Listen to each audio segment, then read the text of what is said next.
Combien une entreprise gagne-t-elle réellement? Au cours d'une année, une pâtisserie a vendu 10 000 gâteaux à 31,65 €, soit 30 € hors taxes.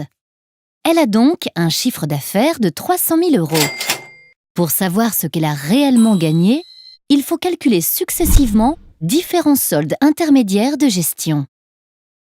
Pour fabriquer ces gâteaux, notre pâtisserie a fait des achats qu'on appelle consommation intermédiaire, notamment des matières premières, farine, sucre, de l'énergie, électricité, gaz, le recours à des prestataires extérieurs, pour les emballages par exemple, des contrats d'assurance.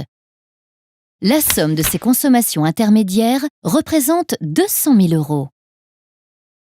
En retranchant cette somme au chiffre d'affaires, on obtient la valeur ajoutée, soit 100 000 €, ce qui correspond à la valeur que la pâtisserie a apportée à ses consommations intermédiaires par son travail de transformation.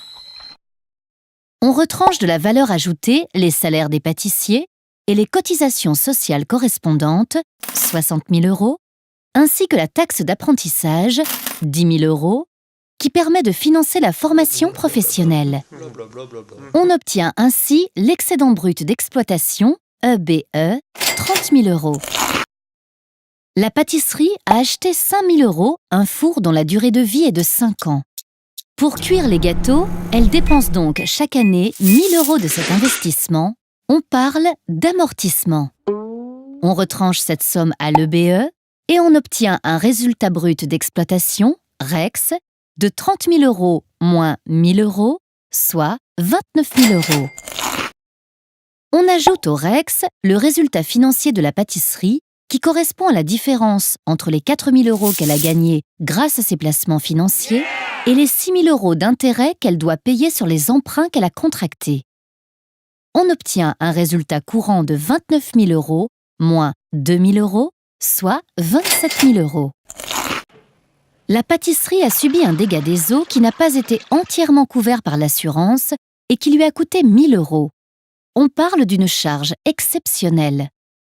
Comme elle a revendu 2 000 € une machine à macarons, son résultat exceptionnel est donc de 1 000 €. On l'ajoute au résultat courant avant impôt et on obtient un résultat net avant impôt de 28 000 €. Enfin, on soustrait à ce résultat l'impôt sur les sociétés. 28 000 € moins 3 500 € égale 24 500 €. Ce montant représente ce qu'elle a réellement gagné, c'est le résultat net. Si le résultat net d'une entreprise est positif, elle peut choisir de le réutiliser pour, par exemple, investir pour développer son activité, verser des dividendes aux actionnaires qui ont investi dans l'entreprise, récompenser ses salariés, par exemple grâce à des primes.